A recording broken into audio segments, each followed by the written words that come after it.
explain this behavior?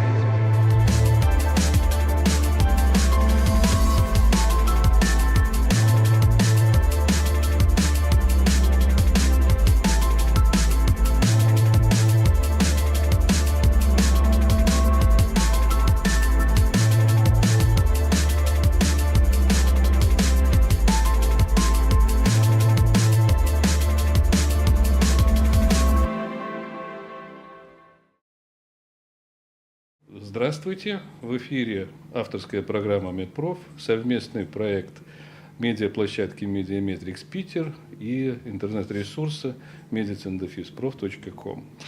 Сегодня у нас в гостях необычный гость. Это все же специалист, который приехал из солнечной Франции, который сегодня больше 20 градусов тепла, доктор Атруд Карим. И мы как раз вот поговорим на тему, которую мы начинали еще ранее, о медицине сна. Доктор Карим является членом ассоциации «Хипноз».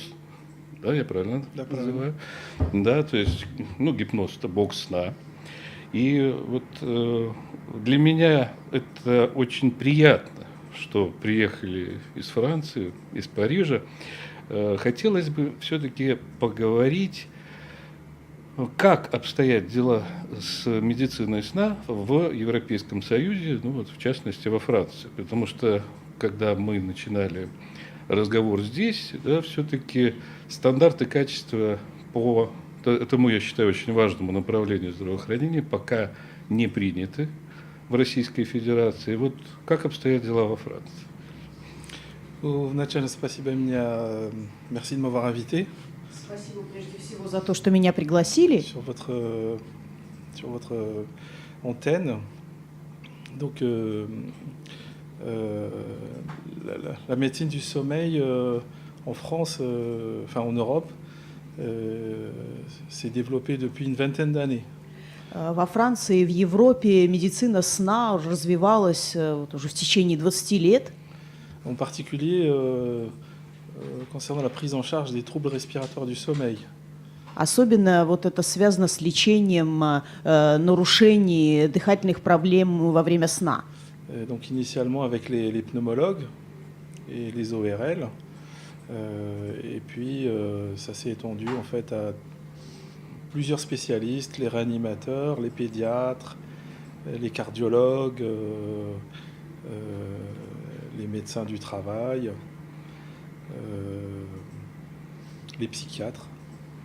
Donc ils s'intéressent à cette discipline et tous les problèmes, toutes les pathologies du sommeil sont abordées selon les différents spécialistes. И изначально особенно этим интересовались специалисты по пневмологии, специалисты как раз в области лор, сферы лор, врачи реанимации, педиатры, кардиологи. Это касалось также, работали в этой сфере врачи, которые занимались трудовой медициной, психиатры. Таким образом все эти патологии, дальше все это стало развиваться. Et actuellement, pour ce qui est de la France, la discipline est organisée, se spécialise, et donc il y a un diplôme interuniversitaire qui se fait sur une année et qui est ouvert à tous les spécialistes pour exercer la médecine du sommeil. À partir de 2020, l'exercice de cette discipline sera limité aux médecins diplômés. И сейчас, что касается во Франции, есть специальная программа подготовки специалистов, есть такая специализация именно по медицине сна, есть диплом, межуниверситетский диплом, который открыт для всех желающих специалистов, срок обучения 1 год. Да, и начиная с 2020 года это будет обязательно нужен будет диплом. Очень приятно, что в Европейском Союзе есть. В Российской Федерации, к сожалению, складывается довольно-таки парадоксальная ситуация, с моей точки зрения. Конечно, при росте сердечно-сосудистых заболеваний как таковых и принятой программой инсульт, слава богу, у нас министром является профессор Скворцова Вероника Игоревна, да, она же невролог, ей эта тема известна, но тем не менее вот эти важнейшие патологии, которые вызывают в том числе апноэ, они отданы на сегодняшний день на откуп энтузиастам. Да? Есть центры, которые действительно оснащены, которые работают на высоком очень уровне, используя стандарты, в том числе европейские, но приходится признать, что есть и мини-центры, которые предлагают вылечить храп за один сеанс. Что для меня, конечно, удивительно, как это возможно сделать. И не разбираются досконально, где есть коммерческая составляющая, назовем ее так. Наверное же, и Франция проходила тоже этот этап. Конечно. Alors, si vous pouvez me traduire un petit peu, parce que j'ai compris l'ensemble. L'essentiel, oui. Donc, c'est des pathologies absolument essentielles, importantes. Donc, concernant tout ce qui est troubles du sommeil. Et je suis content qu'en France, vous ayez à partir de 2020 ce nouveau diplôme obligatoire et que ça se soit développé. Oui.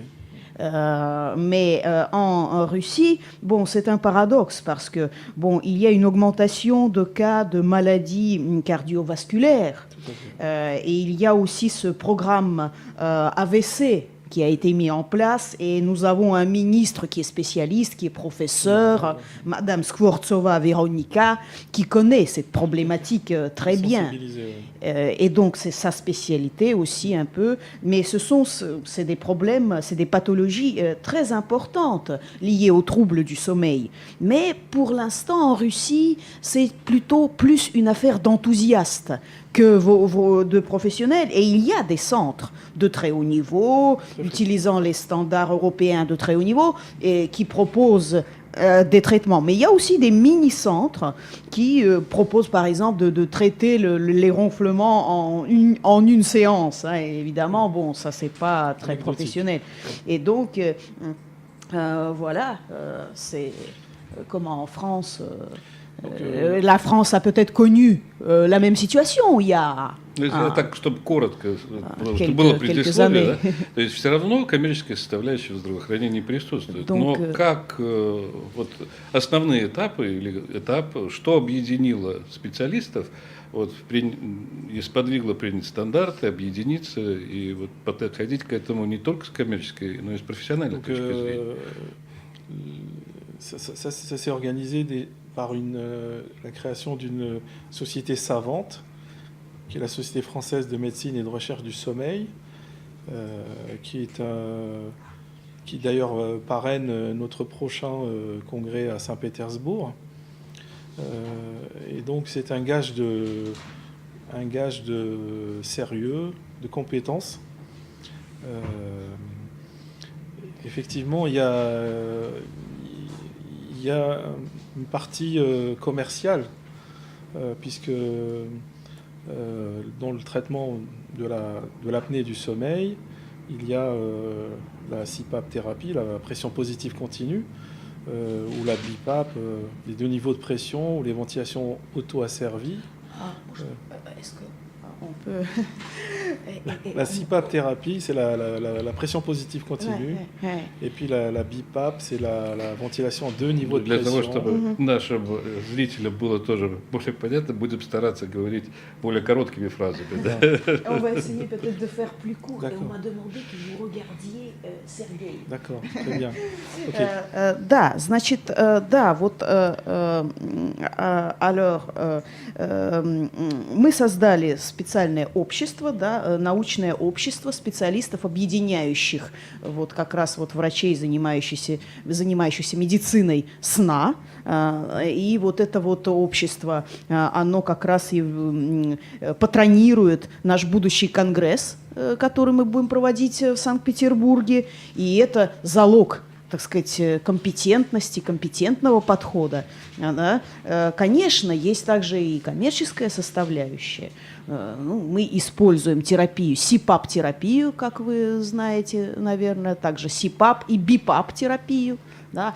СИПАП – это постоянное позитивное давление. Одно Да. давление, и БИПАП – это Два вентилятора. Да. Две давления. Двухуровневое Да, две уровня давления. давление. Il y a d'autres appareils, il y a les orthèses d'avancée mandibulaire, les appareils que l'on met dans la bouche pour luxer la mandibule et permettre la respiration. Et puis il y a d'autres techniques innovantes comme le pacemaker maintenant. Значит, у нас есть также и другие приспособления, другие варианты, например, протезы челюстные, да, для выдвижения нижней челюсти, да, вот, чтобы облегчить дыхание. Есть также электрокардиостимуляторы, пейсмейкер. То есть это фактически, можно говорить, является полноценной отраслью здравоохранения на сегодняшний день Франции, ну и Европейского Союза. Donc c'est un domaine tout à fait, comment dire, pertinent, hein, à part entière, en France, dans le domaine médical, en France et en Union européenne. C'est bien cela. Oui, en fin de compte, depuis une vingtaine d'années, et même avant, puisque nous avons, il n'y a encore pas longtemps, le professeur Jouvet qui est décédé, qui était un des maîtres de la somnologie française, qui a travaillé sur le sommeil paradoxal. C'est lui qui a travaillé Oui, le professeur Jouvet, dont l'élève est le docteur Lupi, qui va venir à notre congrès au mois de juin. Pierre-Hervé Lupi, qui va nous parler justement des troubles moteurs en sommeil paradoxal et de ses dernières découvertes dans son centre de recherche à Lyon. Il travaille à Лyon, c'est ça? À Lyon, oui, tout à fait. Да, мы уже, как я говорил, работаем вот уже 20 лет, да, как мы работаем, развиваемся, и вся эта работа началась даже несколько раньше. Вот у нас был такой знаменитый профессор Жуве, да, наш мэтр, можно сказать, в области сомнологии. Да, он как раз работал вот с вопросами парадоксального сна. И также у нас есть доктор Люпи, да, который вот как раз приедет на наш конгресс в будущем году, который как раз будет, тоже работал в области парадоксального сна, будет говорить о нарушениях, моторных нарушениях, да, вот при парадоксальном сне. Он работает в Лионе, там у него лаборатория. Cela va intéresser bien sûr les neurologues, parce que c'est dans leur domaine de compétences. И это, конечно, заинтересует неврологов, потому что это как раз вот их область компетенции. Вообще, это и мое мнение частично, нет, даже, будем говорить, сформированное полностью, такое твердое убеждение. И приходится слышать от ведущих российских специалистов различных направлений здравоохранения, что, к сожалению, в Российской Федерации в последние годы просматривается тенденция, когда лечат не пациента, а лечат болезнь. С моей точки зрения, это как раз и порождает то, что, вот, например, при некоторых видах сердечной патологии, да, надо все-таки разбираться досконально в причинах, а не лечить последствия. И вот эти причины как раз и лежат в медицине сна. Но это предпочитают не замечать и лечат уже, ну, скажем, диагноз. Да? Это, конечно, очень не здорово. И то, что вот вы провели уже один конгресс в этом году и будете проводить в следующем году, ищите активно партнеров здесь, в питерских учреждениях, клиниках, среди специалистов, по-моему, это очень здорово. И это, ну, мне, например, очень приятно, что такие инициативы есть между Францией и Российской Федерацией. C'est avec un grand plaisir que nous organisons la deuxième édition donc du Congrès du Sommeil et la première, enfin, du côté au moins français, il y avait un très très bon écho. Наши коллеги, французские коллеги, ils ont bien apprécié en fait les échanges avec les collègues russes et le niveau aussi des collègues russes. Да, и вот, да, это, конечно, очень здорово. Для нас это большое удовольствие организовывать наш конгресс. Вот это уже второй будет у нас конгресс в будущем году. И первый у нас прошел как раз в этом году в июне. И это было тоже, по крайней мере, со стороны наших французских коллег, были очень позитивные отклики. Им было интересно и полезно это. Вот я вижу, мне тоже приятно, да, вот господин Каримов уже потихоньку начинает учить русский язык, да? То есть это дается, да? Хоть русский язык довольно сложный. Я не учился, к сожалению, русский язык. Моя мама русская, ну вот я родился в Москве. Ну, я понимаю, как более-менее. Ну, чтобы разговаривать, немножко... Практика. Да, практика.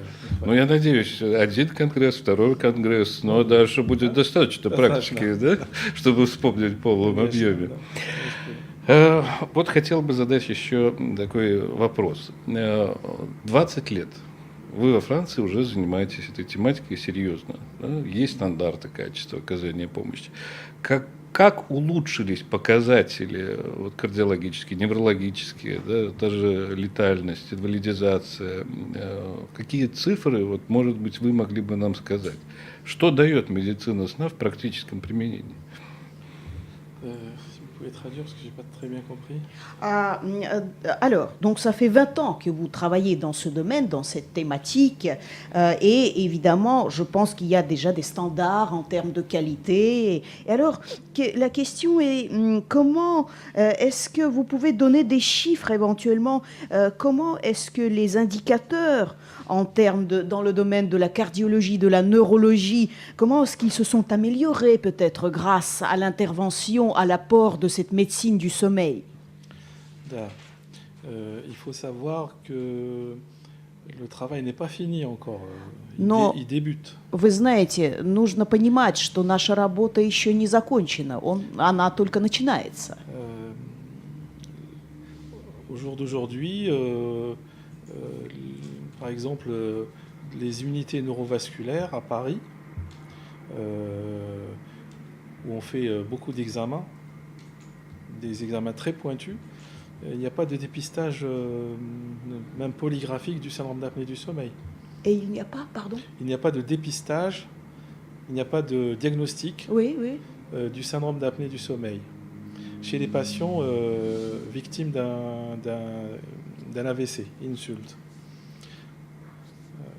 Да, значит, на сегодняшний день многие отделения невроваскулярные, неврососудистые отделения, да, провели различные исследования, анализы, и нет еще пока вот обнаружения диагностики вот этого синдрома апноэ у пациентов, например, с инсультом.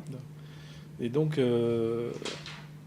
nous continuons un travail de communication envers les collègues neurologues, cardiologues, les pédiatres, les psychiatres, les endocrinologues, pour les sensibiliser à dépister certains types de patients dans leur spécialité. И вот мы проводим работу да, по пиару, мы общаемся с коллегами, обращаемся к нашим коллегам, неврологам, кардиологам, психиатрам, эндокринологам, да, чтобы они проводили вот эту вот работу по обнаружению вот этого синдрома апноэ. Ну вот с европейской точки зрения, апноэ, что же это такое? Ну, я специально спросил с европейской C'est une точки question que j'ai зрения, posée à вот. dessein. Потому что у нас, к сожалению, стандартов нет, как я уже говорил. Есть специалисты, которые действительно стараются и занимаются профессионально, вот. Но если вы спросите вот на Невском проспекте из 10, ну, хорошо, чтобы один мог сказать, что такое вообще апноэ. И ну, вы все-таки немножко идете впереди, и хотелось бы вот услышать вашу формулировку этой проблематики.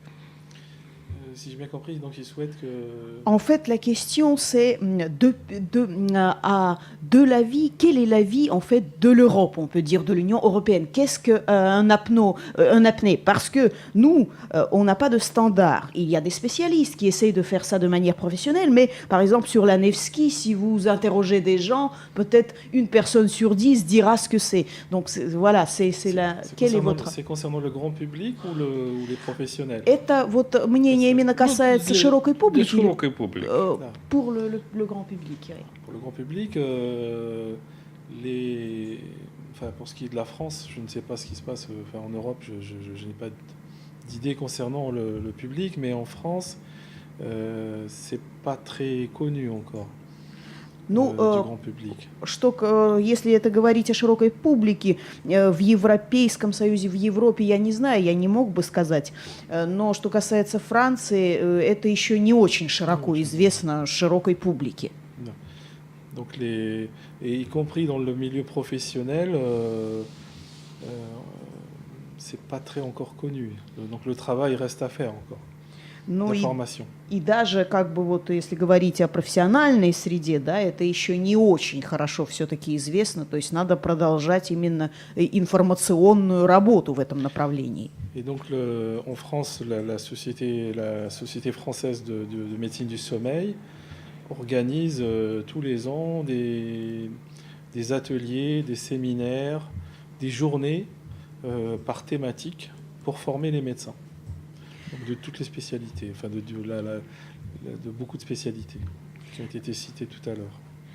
И вот во Франции, например, наше вот это общество, да, французское общество медицины сна, каждый год организует различные семинары, рабочие встречи, тематические, да, направленные на то, чтобы на подготовку разных специалистов именно вот по этой проблематике.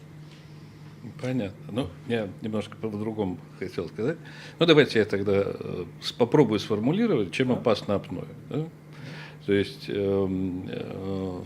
фактически это кратковременные остановки дыхания во сне, которые вызывают кислородное голодание и, ну, соответственно, вызывают в последующем, ввиду того, что это продолжительно довольно-таки происходит, абсолютную поломку организма, да, вплоть до критических состояний. Это состояние сердечно-сосудистой системы, почки, ну, инсульт, инфаркт. То есть, если не заниматься апноэ, то у вас очень высокий риск, ну, скажем так, закончить печально и довольно-таки быстро это существование. Да? Но и далеко не факт, что это будет, ну, скажем так, одномоментно. Инсульты, к сожалению, пациенты, инвалидизация очень высокая, мучаются годами. То есть я прав или вы хотели бы что-то добавить? Voilà, donc là, il a essayé de formuler ce que c'est qu'un apnée et qu'est-ce que vous en pensez? Est-ce qu'il a raison de dire ça? Est-ce qu'il a bien saisi les problématiques? Donc une apnée, pour la définir, c'est une interruption totale du flux респираtoire, ventilatoire. Апноэ, да, это полная остановка вот дыхательного потока, да, дыхания. Pendant plus de 10 secondes. В течение более 10 секунд. Ça, c'est ce qui est recommandé par les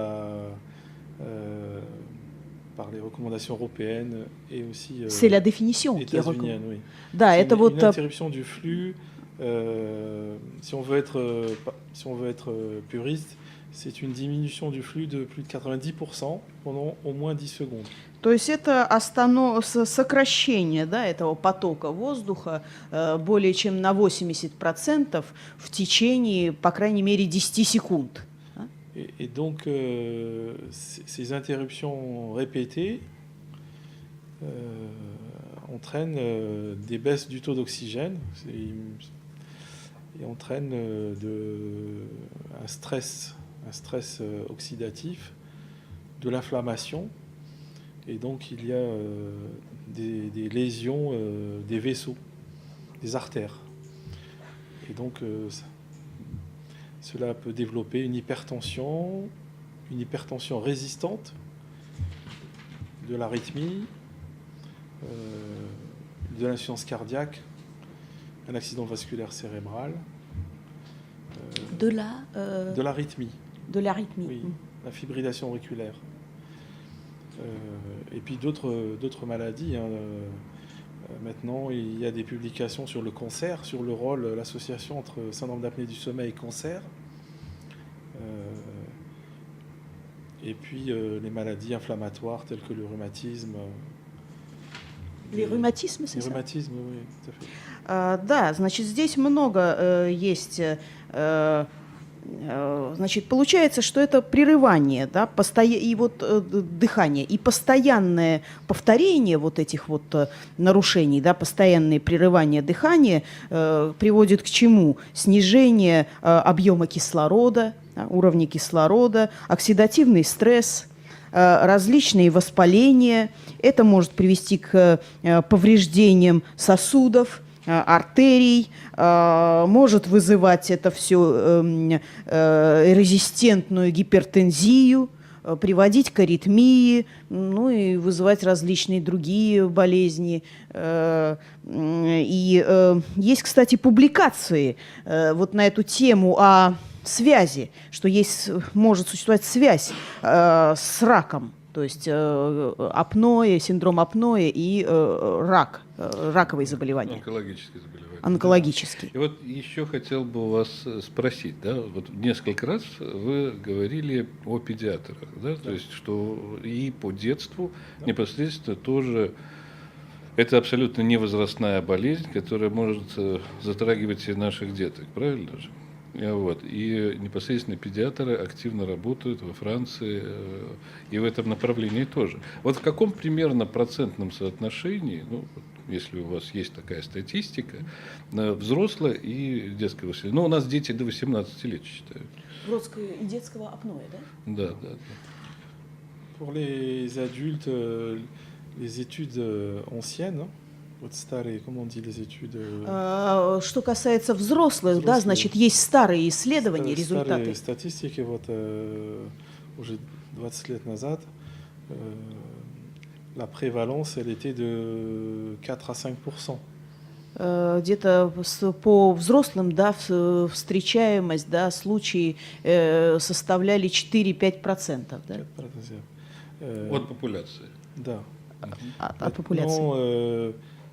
Avec l'épidémie d'obésité, cette prévalence augmente. Et donc, la prévalence est très élevée dans certaines populations particulières, par exemple dans l'hypertension résistante. Ну и вот в связи с эпидемией полноты, эта вот частота таких случаев, встречаемости таких случаев увеличивается. И вот, например, увеличивается этот показатель как раз в случае с вот этой суперрезистентной гипертензией. Et donc les patients qui sont sous traitement avec 3 antihypertenseurs, beaucoup d'études européennes, aux États-Unis aussi, ont montré que la prévalence était de 85%. De syndrome d'apnée du sommeil modéré à sévère dans ce groupe de personnes. Ну и вот как раз вот как бы вот эти пациенты с такой патологией, да, у них есть различные методы лечения, да, 3 терапии как раз вот для них предназначены, и Были рассмотрены случаи в Европе и в Соединенных Штатах, и здесь исследования показали, что вот среди таких пациентов у них частота составляет 85%. Это просто колоссальное количество. Вот скажите еще, мы так акцентировали внимание на апное, но не только же апноэ занимаются медициной сна. Вот какие еще основные угрозы? Alors donc l'apnée du sommeil, comme j'ai dit, la prévalence, elle était de 5%, mais elle tend à augmenter. Ну да, как вот я говорила про апноэ, да, ну, частота составляла 4-5%, но она сильно увеличилась, этот показатель увеличился. Mais des études montrent que les personnes qui sont en dette de sommeil, qui dorment moins de 6 heures de sommeil, les insomniaques, les personnes qui se plaignent d'insomnie, ont aussi des troubles cardiovasculaires, développent des hypertensions. Ну и вот исследования показали, что те люди, которые жалуются на бессонницу, да, те, которые, например, спят меньше 6 часов, у них тоже возникают нарушения сердечно-сосудистые, они тоже жалуются на гипертензию. Et donc la médecine du sommeil s'intéresse aussi à d'autres pathologies. Une pathologie qui est peu connue, mais qui en France touche à peu près 10%, c'est le syndrome de jambes sans repos. Jambes sans repos. Le syndrome de jambes sans repos, oui. Une maladie qui entraîne une insomnie, des difficultés d'endormissement. Donc les personnes sont obligées de se lever pour marcher, pour s'étirer. Et elle peut même entraîner un décalage de phase. Et c'est une maladie qui est très invalidante. Très invalidante.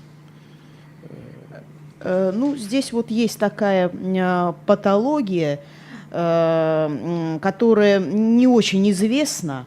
Да, во Франции где-то это составляет 10%. Это так называемый синдром неуспокоенных ног, которые все время двигаются, которым необходимо все время движение. И вот это приводит к бессоннице. Человеку надо постоянно вставать, чтобы походить, чтобы потянуться. Вот. И это вызывает также сдвиг, фазовый сдвиг. И это очень такая болезнь неприятная. Et après, donc, il y a l'insomnie qui touche maintenant énormément de personnes, à tel point que la France a réglementé la prescription du zolpidem et du zopiclone, qui sont deux molécules, le zolpidem et le zopiclone. Deux molécules, oui, zopiclone et le zolpidem, dans le traitement de l'insomnie. C'est-à-dire réglementé, c'est-à-dire qu'ils ont réduit, ils ont réduit la possibilité de prescrire. Ils ont mis des conditions. Да, значит, и вот бессонница, конечно, очень серьезная проблема, и много людей во Франции этой проблемой страдают, патологией. И до того дошло, что во Франции было регламентировано вот использование двух молекул, двух лекарств, зольпидем и зопиклон. Это два лекарства, которые вот от бессонницы выписывались, и как бы поскольку случаи участились, ограничили возможности вот, в каких-то случаях выписывать эти лекарства. Et puis bon, il y a des maladies plus rares, telles que la narcolepsie ou les hypersomnies centrales. Ну и есть также другие, более редкие болезни, ну, например, нарколепсия, да, центральная гиперсомния. Ну, если говорить о диагнозах психотерапевтических, психиатрических, это и депрессии, да, которые развиваются, опять же, на этом фоне, когда человек... Очень модно говорить о синдроме хронической усталости, который есть, но с моей точки зрения есть и другие вещи, которые Никто же вот в Российской Федерации, насколько мне известно, статистики такой нет, когда число людей, которые страдают тем же самым апноэ, да, то есть фактически реально подвергаются стрессу плохого сна. Это те же самые ДТП, несчастные случаи на производствах, особенно на тех, где работают с механизмами. Да, то есть само по себе она довольно-таки шире. Это фактически мы говорим не только о телесном здоровье, да, но и о качестве жизни. Et donc, oui, alors, quand on parle par exemple de la psychologie, il y a différents diagnostics comme la dépression, hein, qui peuvent aussi être liés à un manque de sommeil. Et en Russie, par exemple, on n'a pas de statistiques, mais par exemple, ceux qui souffrent d'apnée, hein, ceux qui souffrent d'apnée, c'est-à-dire souvent c'est des gens qui manquent de sommeil, qui dorment mal, il y a une fatigue et ça peut causer des accidents du travail, ça peut donc causer des accidents de la route, donc c'est quand même un problème sérieux, important. Effectivement, l'apnée du sommeil, le premier symptôme donc c'est le ronflement. Et ensuite, pour les formes sévères, il y a la somnolence. La somnolence la journée. Et donc c'est source d'accidentologie.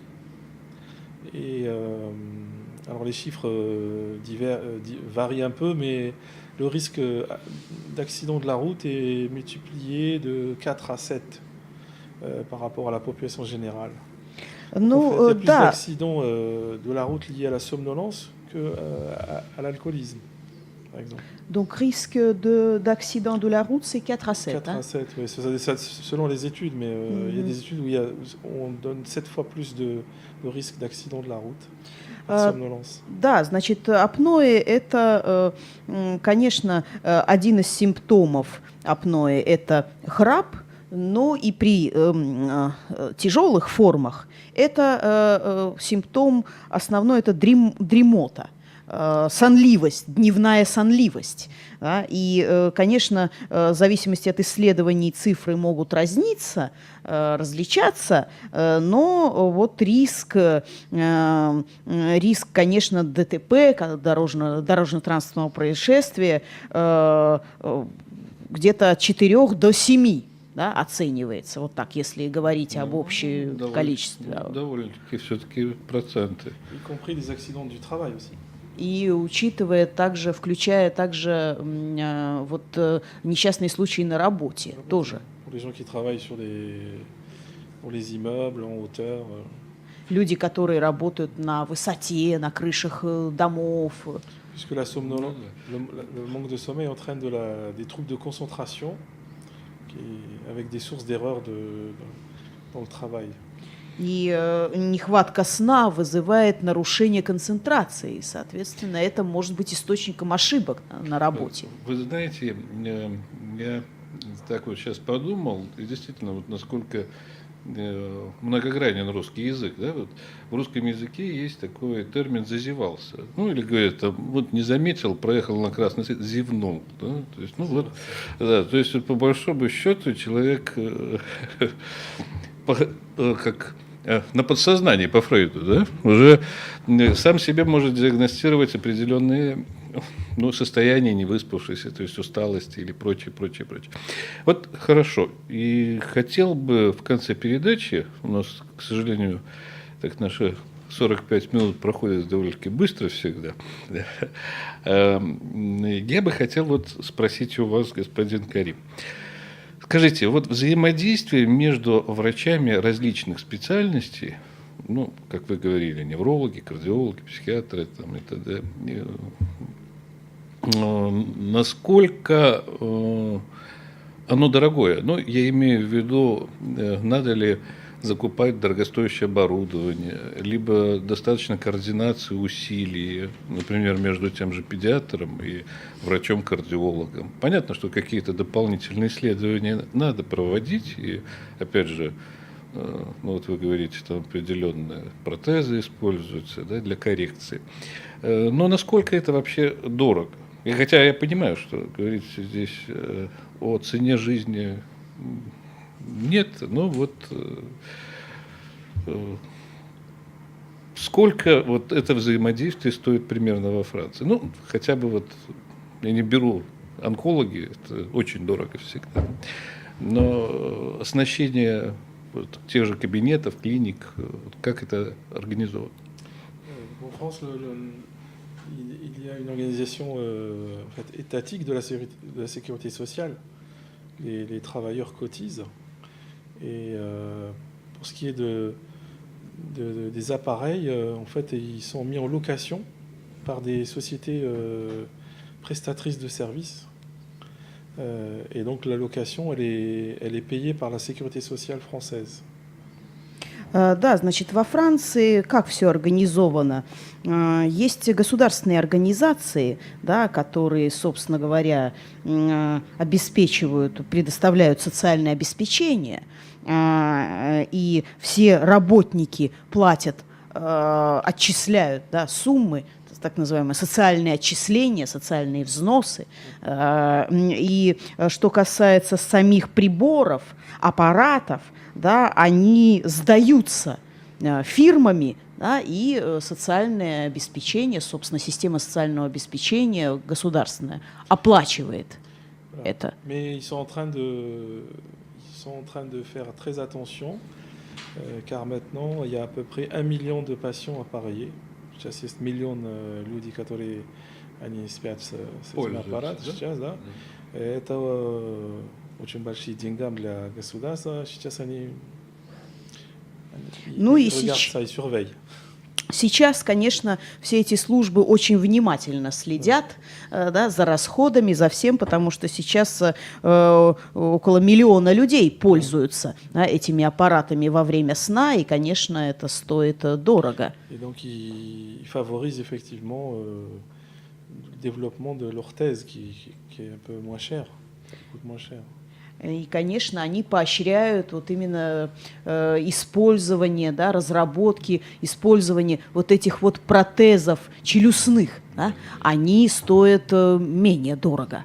А вот сколько во Франции стоит, ну так, в среднем аппарат, который необходим? Alors ça dépend des marques, des firmes, mais ça peut aller de... Après c'est difficile à dire parce qu'il y a l'entretien, il y a le consommable.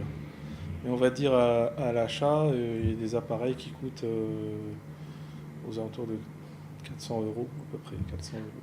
Ну, здесь трудно сказать, все зависит от марок, да, от фирм, потому что здесь еще трудность почему? Все-таки есть еще аспект, так сказать, технической поддержки, да, обслуживания этого аппарата. Но что касается покупки, да, стоимость от 200, да, до 400 евро, вот так вот при покупке. Аппарат. Ну, то есть, в принципе, для того, чтобы не заболеть инсультом, проще вложить 200-400 евро, даже самому купить этот аппарат. В любом случае это будет гораздо дешевле. Но главное, чтобы его, конечно, был в России сертифицирован, и врач вам его использование назначил. Спасибо большое, господин Карим. Я считаю, что вы занимаетесь благородным, замечательным делом, тем, что вы занимаетесь популяризацией, считаю, очень важного направления здравоохранения. Оно как раз перекликается и с профилактической медициной, и с практической медициной. Буду желать вам только всего самого-самого хорошего. И вот, приходите в гости, вот будет у вас следующий конгресс, мы поговорим про итоги, пообщаемся. Я думаю, будет интересно нашим зрителям и слушателям узнать, что же все-таки делается в Санкт-Петербурге и вообще в Российской Федерации по этому направлению здравоохранения. Спасибо, что нашли время. Спасибо для вас. Спасибо вам. Очень приятно. До свидания. До свидания.